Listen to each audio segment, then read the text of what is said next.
Bismillahirrahmanirrahim. Perkenalkan, nama saya Mar'atul Wildani Sudarmin, NIM H121-16003, akan melaksanakan seminar Statistika 1 dengan judul Pendekatan Semi-Parametric P-Spline dalam Small Area Estimation, dengan pembimbing utama yaitu Ibu Dr. Georgina Mariati Nungki, MSI, pembimbing pertama Ibu Dr. Randana Serasi Rajang, MSI, penguji yang pertama Ibu Anissa, SSI, MSI, yang kedua Ibu Dr. Anna Islamiati, SSI, MSI.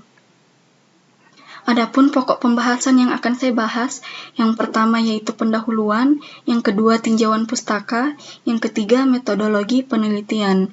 Masuk ke bab 1 pendahuluan. Survei. Survei itu merupakan sebuah teknik riset yang bertujuan untuk mendapatkan data yang valid dengan memberi batas yang jelas atas data kepada suatu objek tertentu. Menurut Kussman pada tahun 2009, survei rutin yang dilaksanakan oleh pemerintah suatu negara umumnya hanya didesain untuk memperoleh statistik nasional. Ini berarti hasil pendugaan dari survei tidak tersedia pada tingkat area yang lebih kecil. Namun jika kita melakukan survei terhadap area yang lebih kecil dengan menggunakan pendugaan secara langsung, hasilnya nanti tidak memiliki hasil yang akurat, sehingga statistik yang dihasilkan akan memberikan nilai ragam yang besar, terutama jika sampel tersebut tidak homogen. Nah, pendugaan secara tidak langsung inilah yang biasa disebut dengan Small Area Estimation. Nah, apa itu Small Area Estimation? Small Area Estimation itu merupakan suatu teknik statistika yang digunakan untuk menduga parameter-parameter subpopulasi secara tidak langsung pada suatu area yang lebih kecil dengan cara memanfaatkan informasi dari area tersebut. Pendugaan parameter model dasar Small Area Estimation umumnya menggunakan metode EBLOB yang membangun suatu model linear campuran. Akan tetapi, model EBLOB ini dia kurang fleksibel dalam menyesuaikan pola data hasil survei yang mungkin saja hasilnya tidak mirip dengan distribusi formal yang ada. Sebagai solusi, pendugaan dengan pendekatan semi-parametrik dapat dijadikan alternatif dalam membagi model hubungan tersebut. Karena pendekatan semi-parametrik ini, dia mempunyai model yang lebih fleksibel dengan model linear, sebab keberadaan dua komponennya akan mengakomodasi hubungan antara dua respon dengan prediktor yang bersifat linear dan yang bersifat non-linear. Penalized Spline. P-spline menurut Hall dan Opsomer pada tahun 2005 merupakan satu pendekatan smoothing yang populer karena kesederhanaannya dan fleksibilitasnya. P-spline ini memiliki kelebihan dibandingkan metode spline lain, yaitu dia dapat mengatasi jika ada model yang overfitting, jika jumlah knot-nya yang digunakan terlampau banyak, dengan cara menambahkan penalti atau kendala pada parameter spline dengan tujuan untuk menghindari kelebihan knot.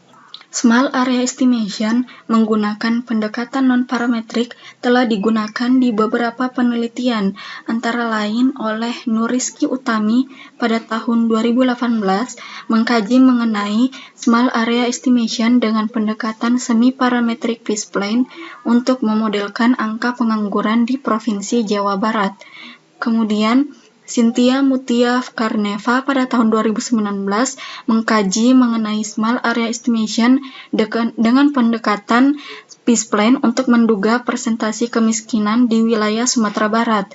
Kemudian Mustati Atul pada tahun 2019 mengkaji mengenai regresi semi-parametric spline dalam memodelkan data longitudinal dan hasil pemodelan regresi semi-parametriknya pada data longitudinal diperoleh dari data kasus pasien DBD. Maka dari itu, pada penelitian ini juga akan mengkaji mengenai Small Area Estimation dengan metode semi-parametric P-spline dengan studi kasus di Provinsi Sulawesi Selatan pada tahun 2017. Rumusan masalah. Berdasarkan latar belakang tersebut, maka permasalahan yang akan dibahas dalam penelitian ini yaitu bagaimana menduga angka pengangguran pada level kabupaten atau kota di Provinsi Sulawesi Selatan menggunakan pendekatan semi-parametrik Peace-Plan. Penelitian ini bertujuan untuk mengaplikasikan model SAE berbasis area untuk menduga angka pengangguran di Provinsi Sulawesi Selatan menggunakan pendekatan semi-parametrik Peace-Plan. Manfaat yang diperoleh dari penelitian ini adalah diharapkan dapat memberikan informasi mengenai model SAE dengan pendekatan semi-parametrik serta dapat digunakan sebagai referensi dari penelitian-penelitian selanjutnya yang berhubungan dengan SAE dengan pendekatan semi-parametrik. Batasan penelitian. Penulisan skripsi ini dilakukan pada data angka pengangguran di Provinsi Sulawesi Selatan berdasarkan beberapa variabel indikator pengangguran yang kemudian akan diperoleh penduga parameter dari model SAE menggunakan pendekatan semi-parametrik Peace-Plan. Bab 2. Tinjauan pustaka. Definisi pengangguran. Pengangguran itu sendiri merupakan hal yang akan selalu muncul di dalam perekonomian, di mana saat pengeluaran agregatnya lebih rendah dibandingkan dengan kemampuan faktor-faktor produksi yang telah tersedia di dalam perekonomian untuk menghasilkan barang-barang dan juga jasa. Nah, menurut Badan Pusat Statistik, pengangguran terbuka didasarkan pada konsep seluruh angkatan kerja yang mencari pekerjaan, baik yang mencari pekerjaan pertama kali maupun yang pernah bekerja sebelumnya. Tingkat pengangguran adalah persentase angkatan kerja yang tidak bekerja. Dengan rumus, tingkat pengangguran sama dengan jumlah pengangguran per jumlah angkatan kerja. Poin kedua, yaitu Small Area Estimation atau pendugaan area kecil. Menurut Longford pada tahun 2005, Small Area Estimation ini merupakan suatu teknik pendugaan pada area yang lebih kecil dengan cara memanfaatkan informasi dari dalam area itu sendiri, luar area, maupun dari hasil survei. Hasil dari pendugaan secara langsung pada suatu daerah kecil merupakan penduga tak bias, meskipun memiliki varian yang besar karena dugaannya diperoleh dari ukuran sampel yang kecil. Sedangkan pendugaan tak langsung merupakan pendugaan dengan cara memanfaatkan informasi tambahan dari variabel lain yang berhubungan dengan parameter yang akan diamati. Terdapat dua model dasar yang digunakan dalam pendugaan area kecil. Yang pertama yaitu model berbasis area level, yang kedua model berbasis unit level. Pada model berbasis area level, data pendukungnya hanya tersedia untuk level tertentu. Misalkan XI dengan parameter yang akan diduga adalah theta I, di mana diasumsikan mempunyai hubungan dengan XI. Data pendukung digunakan untuk membangun model dengan rumus theta I sama dengan XI transpose dikali beta ditambah ZI VI, di mana theta I merupakan parameter yang menjadi perhatian bagi area ke I, ZI merupakan vektor acak yang dikenal sebagai pengaruh area kecil, M adalah banyaknya area, beta adalah vektor P kali 1 koefisien regresi. Kemudian model berbasis unit level. Model berbasis unit level ini merupakan suatu model di mana variabel-variabel pendukungnya hanya tersedia untuk tiap-tiap anggota populasi ke J pada tiap area kecil ke I. Misalkan YIJ merupakan variabel respon yang diasumsikan memiliki hubungan dengan variabel XIJ. Dengan rumus sebagai berikut, di mana J adalah tiap-tiap anggota populasi pada daerah ke I, dengan kedua variabelnya diasumsikan berdistribusi normal, dengan VI berdistribusi normal dengan min 0 dan variansinya sigma V kuadrat, dan E berdistribusi normal dengan min 0 dan variansi V kuadrat. VI merupakan pengaruh area acak kecil yang memiliki sebaran identik dan independen. Dan EIJ merupakan variabel acak dengan sebaran identik dan independen. Nah, perbedaan mendasar dari kedua model ini yaitu pada data pendukung model berbasis level area, dia tersedia hanya untuk level area tertentu. Sedangkan variabel pendukung pada model berbasis unit level diasumsikan bahwa variabel yang tersedia bersesuaian secara individu dengan variabel respon. Nah, pada penelitian ini menggunakan model berbasis area level karena data pendukungnya hanya ada untuk level area tertentu, yaitu pada level kabupaten atau kota. Poin 4. Analisis regresi. Analisis regresi merupakan suatu metode statistik yang digunakan untuk melihat hubungan antara variabel respon dan prediktor. Analisis regresi dapat dilakukan dengan 3 pendekatan, yaitu pendekatan parametrik, non-parametrik, maupun semi-parametrik. Dengan bentuk umum sebagai berikut, yaitu YI sama dengan FXI ditambah EI. Regresi parametrik. Regresi parametrik merupakan metode yang digunakan untuk mengetahui pola hubungan antara variabel respon dan prediktor dengan asumsi bahwa bentuk kurva regresinya diketahui.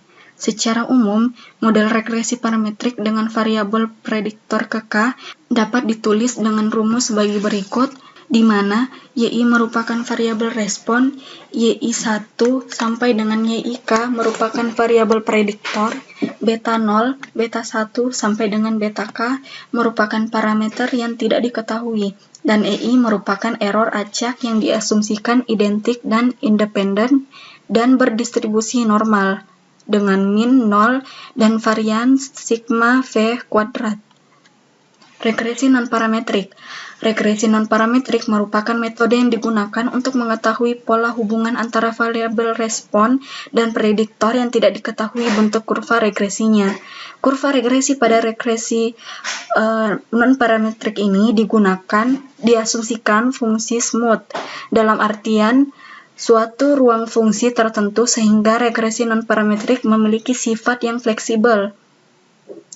Bentuk umum dari regresi non-parametrik yaitu sebagai berikut, dengan YI sebagai variabel respon, MXI-nya merupakan fungsi smooth. Regresi semi-parametrik. Regresi semi-parametrik ini merupakan gabungan dari kedua model regresi parametrik dan non-parametrik tadi. Bentuk umumnya yaitu sebagai berikut, di mana YI merupakan nilai variabel respon dalam amatan KI, XI-nya merupakan peubah bebas, betanya merupakan parameter koefisien regresi, MTI-nya merupakan fungsi smooth yang tidak diketahui bentuk polanya terhadap variabel respon, dan EI merupakan error acak. Model regresi non-parametrik dengan spline. Salah satu pendekatan non-parametrik yang bisa dilakukan adalah dengan spline. Spline sendiri merupakan potongan polinomial ordek ke P yang bersifat tersegmen kontinu sehingga efektif untuk menjelaskan karakteristik lokal dari fungsi data. Nah, bentuknya seperti berikut, yaitu Y sama dengan X kali beta ditambah E. Persamaan ini merupakan bentuk matematis dari regresi spline smoothing yang menunjukkan bahwa spline itu merupakan model optimal terputus, namun masih bersifat kontinu pada knot-knotnya. Nah, untuk memperoleh model spline yang optimal, dilakukan strategi yang tepat dalam memilih dan menentukan lokasi knot agar tidak terjadi model yang overfitting. Nah, generalized cross validation ini dapat digunakan sebagai pemilihan model spline terbaik. Regresi semi-parametrik p-spline. Menurut Hall dan Opsomer pada tahun 2005, regresi p-spline ini merupakan suatu model regresi yang populer karena sederhana dan fleksibel. Jadi, dalam pemodelan p-spline ini, dia dapat memberikan pemilihan knot yang fleksibel, dan dalam mengoptimalkan fit modelnya terhadap data, dilakukan dengan cara menambahkan penalti pada parameter spline. Dengan cara tersebut, dapat kita pilih jumlah knot yang banyak dan mencegah terjadinya overfitting dan menempatkan kendala. Dalam penelitian ini, untuk melakukan penentuan jumlah titik knot, dapat kita lakukan dengan cara fixed selection metode. Nah, rumusnya adalah sebagai berikut, yaitu K sama dengan minus 1/4 kali banyaknya XI yang unik.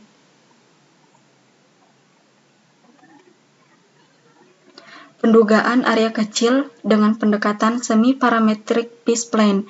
Model P-spline ini merupakan model random effect yang dikombinasikan dengan model Sae berbasis area agar mendapatkan estimasi pendugaan area kecil secara semi-parametrik berdasarkan linear mixed model. Nah, ini persamaan berikut ini terdiri dari fungsi spline yang merupakan fungsi semi-parametrik X kali beta tambah Z gamma dan pengaruh acak area kecil BV. Pendugaan mean square error dengan menggunakan metode jackknife dan pendugaan MSE tidak langsung. Menurut Bailo dan Molina tahun 2009, tujuan dari prosedur dan teknik yang digunakan dalam Sae ini adalah untuk memperoleh estimasi dengan tingkat presisi yang tinggi pada area kecil tersebut. Tingkat presisi estimator ini dapat digambarkan dengan MSE. Penerapan jackknife pada Sae dilakukan dengan mengkoreksi pendugaan MSE-nya. Menurut Fay dan Hariot, pada tahun 1979, mereka mengembangkan model YI sama dengan XI transpose kali beta tambah VI ditambah EI sebagai dasar dalam pengembangan small area estimation. Selanjutnya, diasumsikan bahwa beta dan sigma V kuadratnya tidak diketahui, akan tetapi sigma EI kuadrat diketahui. Nah, maka persamaan tersebut dapat diuraikan sebagai berikut. MSE dari theta topi I E-bloop sama dengan ekspektasi theta topi I E-bloop dikurang theta I kuadrat, atau sama dengan var theta topi I E-bloop ditambah bias theta topi I E-bloop kuadrat. Bab 3. Metodologi penelitian. Sumber data. Data yang digunakan dalam penelitian ini adalah data sekunder yang bersumber dari Badan Pusat Statistik tahun 2017 yang bersumber dari data Sarkernas. Objek penelitian dalam penelitian ini adalah kabupaten atau kota di Provinsi Sulawesi Selatan pada tahun 2017 dengan variabel yang pertama angka pengangguran sebagai variabel yang diamati. Maka dia adalah variabel Y-nya. Kemudian penduduk laki-laki merupakan variabel X1-nya, bekerja merupakan variabel X2, penduduk bekerja di sektor pertanian merupakan X3, dan rata-rata lama sekolah merupakan X4. Keempat variabel ini merupakan variabel pendukung dari parameter yang kita amati, yaitu angka pengangguran. Variabel penelitian dan struktur data. Angka pengangguran itu merupakan jumlah penduduk yang tidak bekerja. Penduduk laki-laki yang merupakan variabel X1-nya merupakan jumlah penduduk laki-laki di masing-masing kabupaten atau kota. Bekerja yang merupakan variabel X2 merupakan kegiatan ekonomi yang dilakukan oleh seseorang dengan maksud untuk memperoleh atau membantu memperoleh pendapatan atau keuntungan paling sedikit 1 jam dan seminggu yang lalu. Kemudian penduduk bekerja di sektor pertanian merupakan variabel X3 di mana penduduk usia kerja atau 15 tahun dan lebih yang bekerja pada sektor pertanian. Rata-rata lama sekolah yang merupakan variabel X4 merupakan jumlah tahun yang digunakan oleh penduduk dalam menjalani pendidikan formal. Langkah penelitian. Nah, sebelum melakukan tahap penelitian, terlebih dahulu kita melakukan tahap pre-processing yang akan diolah sebagai berikut. Yang pertama, kita menyiapkan data angka pengangguran dari data BPS Provinsi Sulawesi Selatan yang saya ambil yaitu tahun 2017. Yang kedua, menyimpan data untuk variabel prediktornya, yaitu X1, X2, X3, dan X4 per kabupaten atau kota di Provinsi Sulawesi Selatan tahun 2017. Selanjutnya, metode dan tahap penelitian yang dilakukan adalah yang pertama, langkah pertama, eksplorasi data. Eksplorasi data dan membuat statistik deskriptif untuk variabel responnya dan variabel pendukung. Yang kedua, menetapkan komponen parametrik dan non-parametrik berdasarkan data. Yang ketiga, menentukan variabel prediktor yang menggunakan kurva parametrik linear dan kurva non-parametrik spline. Langkah kedua yaitu menduga jumlah pengangguran secara tidak langsung dengan menggunakan metode semi-parametric p-spline. Yang pertama yang harus kita lakukan yaitu proses penentuan model menggunakan metode generalized additive, di mana mencari nilai parametriknya untuk f parametrik, nilai dugaan parametrik yang digunakan untuk tahapan pencarian nilai non-parametrik p-spline untuk fx4-nya.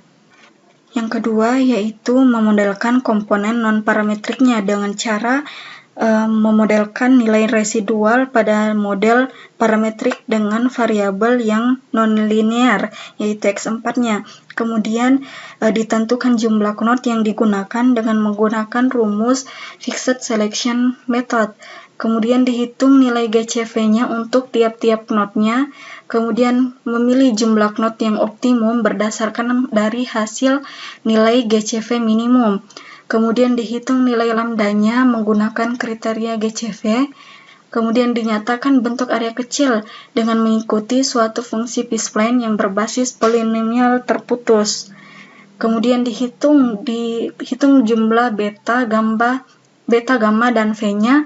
Kemudian menduga jumlah angka pengangguran untuk setiap masing-masing kabupaten atau kota di Provinsi Sulawesi Selatan pada tahun 2017. Langkah ketiga yaitu kita menghitung nilai RMSE-nya hasil penduga jumlah pengangguran untuk tiap-tiap kecamatan dengan melakukan pendekatan jackknife dan juga melakukan RMSE langsung.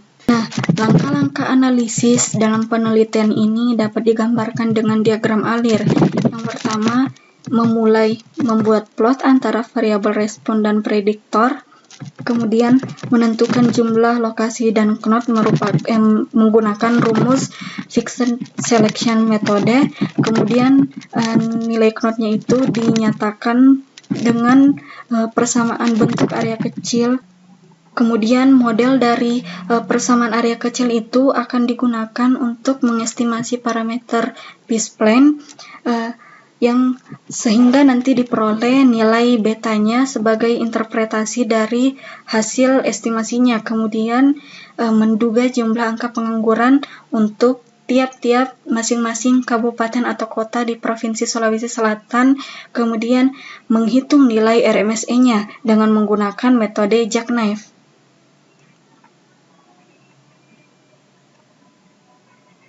Nah, berikut daftar pustakanya. Cukup sekian, terima kasih presentasi saya. Wassalamualaikum warahmatullahi wabarakatuh.